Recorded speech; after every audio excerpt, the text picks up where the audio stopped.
میرے عزیزوں، اس محفل پاک میں چند باتیں آپ سب سے عرض کرنا چاہوں گا۔ موت ایک ایسی سچائی ہے جس کو نہ چاہنے والا بھی قبول کرتا ہی ہے اور کرنا پڑے گا۔ دنیا کا ایک ایسا مسئلہ ہے جس میں کسی کا اختلاف نہیں ہے۔ موت آنی ہے، وہ چاہے مسلم ہو کہ کافر ہو، یہودی ہو کہ نصرانی ہو، کسی بھی دین سے تعلق رکھنے والا ہو۔ لیکن موت کے بارے میں ہر کوئی یہی کہتا ہے کہ ہاں ایک دن ہمیں دنیا سے جانا ہے، لیکن کانسیپٹ سب کا الگ الگ ہے، تصور سب کا الگ ہے۔ کچھ لوگ موت کے بعد الگ الگ خیالات گڑتے ہیں۔ موت کے بعد کے معاملات میں پھر اختلاف ہے۔ موت کے بارے میں سب کا اتفاق ہے، لیکن موت کے بعد کے معاملات میں پھر اختلاف ہے۔ جنت و دوزخ ہوگی یا نہیں، حساب کتاب ہوگا یا نہیں، حشر و نشر ہوگا یا نہیں، اس پر بھی اختلافات ہیں۔ ہر دین والا، ہر دھرم والا اپنے اپنے حساب سے موت کے بعد کے حالات کو دیکھتا ہے۔ لیکن اسلام کیا کہتا ہے؟ اللہ عز و جل نے قرآن عظیم میں ایک جگہ نہیں کئی جگہوں پر اس بات کو ارشاد فرمایا کہ ہم نے تمہیں پیدا کیا اور ہماری ہی طرف تم لوٹائے جاؤ گے۔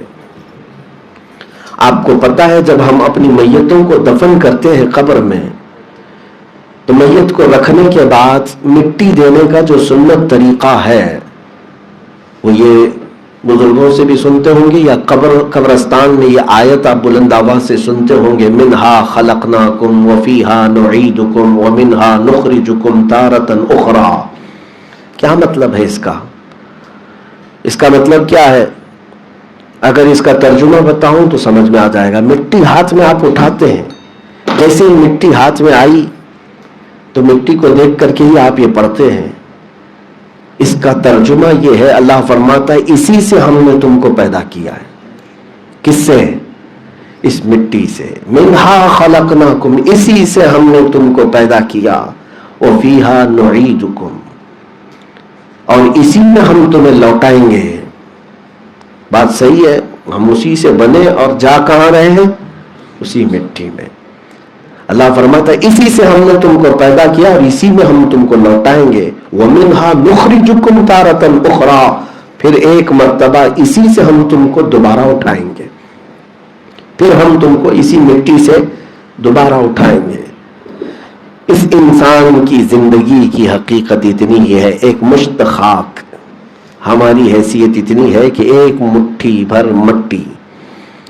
میرے عزیزوں، ہمارے پاس دولت ہو، طاقت ہو، بہت سارے اسباب ہو، منصب ہو، بادشاہت کی کرسی ہی کیوں نہ آ جائے، لیکن ایک جگہ انسان عاجز آ جاتا ہے کہ روح اگر نکل گئی تو اسے واپس کسی طاقت کے ذریعے سے لا نہیں سکتا۔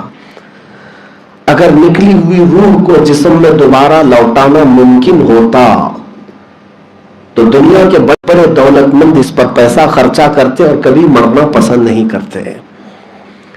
شداد ہو کہ قارون ہو کہ حامان ہو، یہ دنیاوی مالداروں کی بات ہے، موت تو انہیں بھی آ کر پکڑ لیتی ہے۔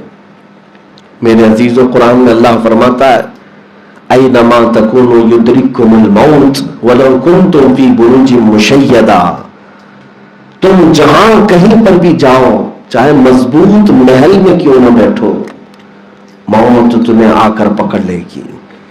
کوئی یہ نہیں کہہ سکتا کہ میں سب سے مضبوط جگہ پر ہوں، یہاں مجھے موت نہیں آئے گی۔ موت کبھی کبھار بڑے سے بڑے حادثوں میں نہیں آتی، بڑے بڑے ایکسیڈنٹ ہو جاتے ہیں لیکن انسان بچ کے نکلتا ہے، اور کبھی موت صرف اپنے سوئے ہوئے پلنگ سے گر جانے پر بھی آ جاتی ہے۔ کبھی کسی کے جسم میں پوری سلاخ داخل ہو گئی، تیر داخل ہو گئے۔ حضرت خالد بن ولید فرماتے میرے پورے جسم میں ایک بالشت جگہ بھی ایسی نہیں ہے جہاں تیر نہ لگا ہو، نیزہ نہ لگا ہو جنگوں میں، لیکن موت جنگوں میں نہیں آئی، نہ آنا تھا نہیں آئی۔ لیکن بسا اوقات کسی کو صرف سوئی چبھنے سے بھی موت آ سکتی ہے۔ یہ رب ذوالجلال کے بنائے ہوئے اصول ہیں. اس لیے اللہ کے نبی صلی اللہ تعالیٰ علیہ وسلم نے ارشاد فرمایا کہ میں تمہارے درمیان دو چیزیں چھوڑے جا رہا ہوں، ایک قرآن اور دوسری موت، جو تمہیں نصیحت کرتی رہیں گی. قرآن بھی تمہیں سمجھاتا ہے کہ آ جاؤ اللہ کے راستے پر، اور موت بھی جو ہے ہمیں یہ نصیحت کرتی ہے خاموشی کے ساتھ، اے بندے جس کو تو آج قبر میں اتار رہا ہے کل تیرے دوست تجھے اتاریں گے. اس جسم کا ہونا کچھ نہیں ہے. ادھر روح نکلی کہ جسم پھولنے لگ گیا، ادھر روح نکلی کہ ہمارے ہاتھ پیر ٹائٹ ہو گئے. کچھ بھی نہیں ہے. روح کے نکلنے کے چند گھنٹوں کے بعد انسان کی کیفیت بدل جاتی ہے. قبر کے حالات تو اور سخت ہیں. اس لیے میرے عزیزوں، جو دنیا میں رہ کر غرور کرتا ہے، گھمنڈ کرتا ہے، اس کے بارے میں بزرگوں نے فرمایا کیا وہ یہ سوچ رکھا ہے کہ اسے موت کبھی نہیں آنی ہے؟ موت نہیں آنی ہے. اللہ کے نبی صلی اللہ تعالیٰ علیہ وسلم جو سید المعصومین ہیں، بخشے ہوئے ہیں، بلکہ اللہ تبارک و تعالیٰ نے آپ کو اختیارات بے حساب عطا کیے. اس رسول کا حال یہ ہے، فرماتے ہیں میں سجدے میں جاتا ہوں تو میں اس بات کا یقین نہیں رکھتا کہ اگلے سجدے تک میں زندہ رہوں گا. موت کو یاد کرنے کا یہ طریقہ تھا، اتنی ایسی کیفیت تھی.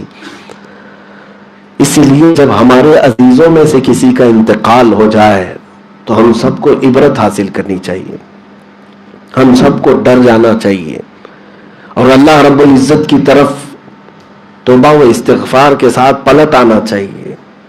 اور اگر بندہ پھر بھی ان حادثوں کو دیکھ کر کے نہیں پلٹ آیا تو اس کا مطلب ہے کہ اس کا دل بہت سخت ہو چکا ہے.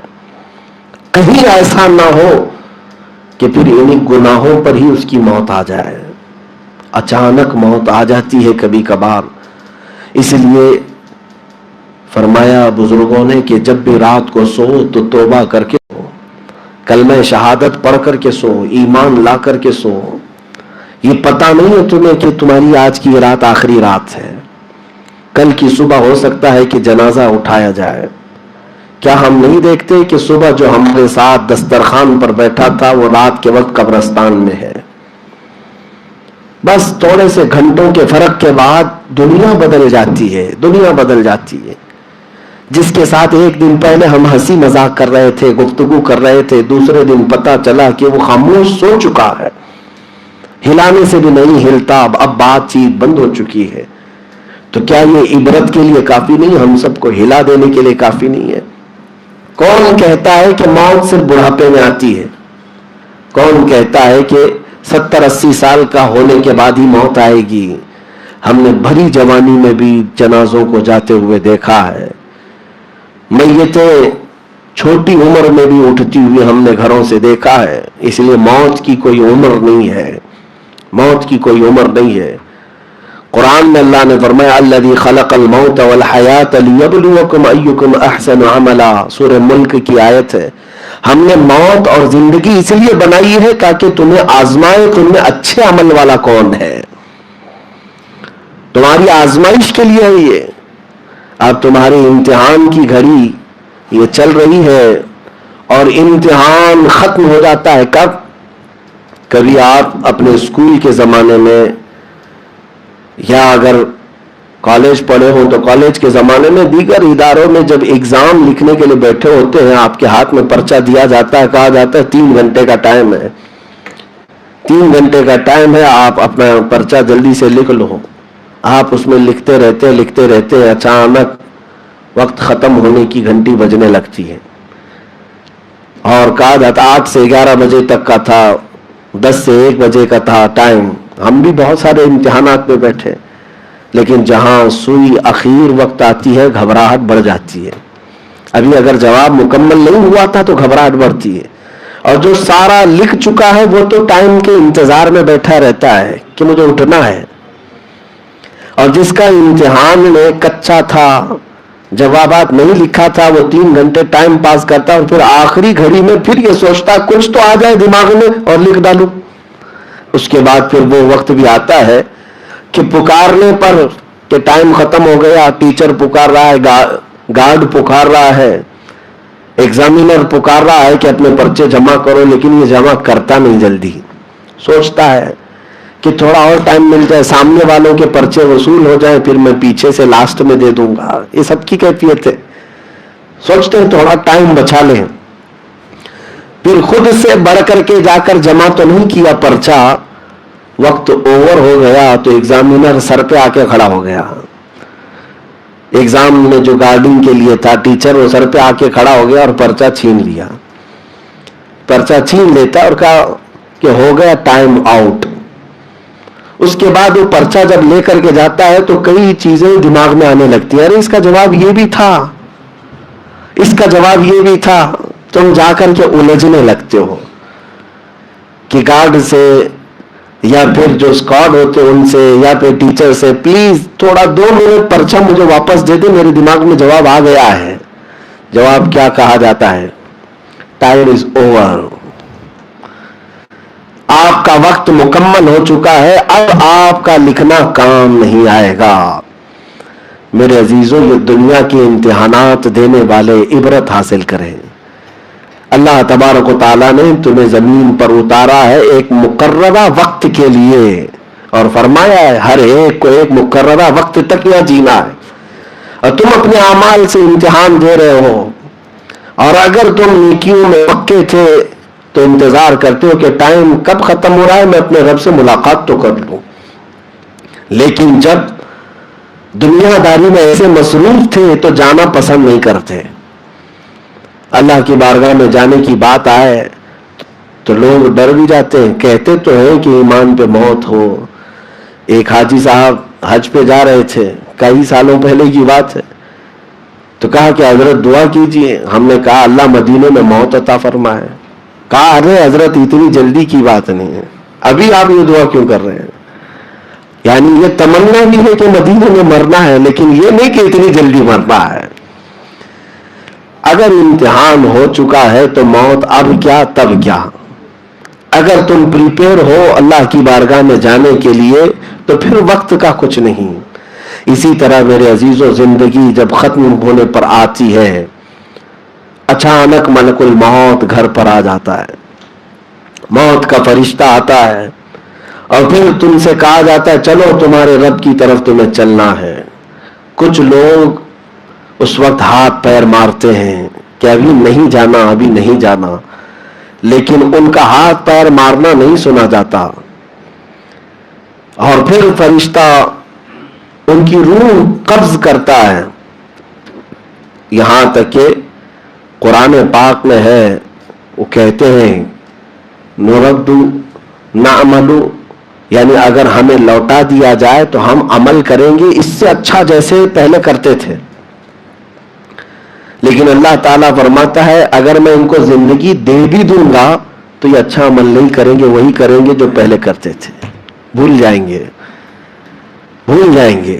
لیکن فرشتہ یہ کہہ کر کے جاتا ہے کہ ٹائم از اوور, تمہارا وقت ختم ہو چکا. میرے عزیزوں, وہ وقت ہمارے ساتھ بھی آنے والا ہے, آپ کے ساتھ بھی آنے والا ہے.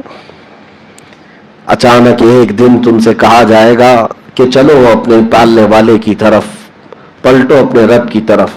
یا ایتھا النفس المطمئنہ ارجعی الی ربک راضیۃ مرضیہ. یہ تو پاکیزہ جان کے لیے قرآن نے کہا ہے, اے پاکیزہ جان والے آجا اپنے رب کی طرف خوشی بخوشی. فادخلی فی عبادی وادخلی جنتی. اللہ فرماتا ہے میرے بندوں میں شامل ہو جا, میری جنت میں داخل ہو جا. مرنے سے پہلے کچھ لوگوں کو یہ پکارا جاتا ہے, لیکن حدیث پاک میں یہ بھی ہے کچھ لوگوں کو مرنے سے پہلے آواز ایسی بھی آتی, یا ایتھا النفس الخبیثہ, اے خبیث جان کے مالک, اے بری روح کے مالک, برے جسم میں تو تھی, نکل جا اپنے جسم سے. اور مجبور ہو کر کے نکل, خوشی سے تو نہیں نکلے گی, دنیا سے تجھے جانے کی خواہش ہی نہیں ہے. یہاں تک کہ فرمایا گیا کہ فرشتے اس کے پیچھے کے حصے پر کوڑے مارتے رہتے ہیں روح کو نکالنے کے لیے. یضربون وجوہہم وادبارہم. قرآن میں اللہ نے فرمایا کہ فرشتے ان کے چہروں پر مارتے ہیں اور پیچھے کے حصے پر مارتے ہیں روح کو نکالنے کے لیے. نکل جا خبیث روح کو. خبیث روح کا مطلب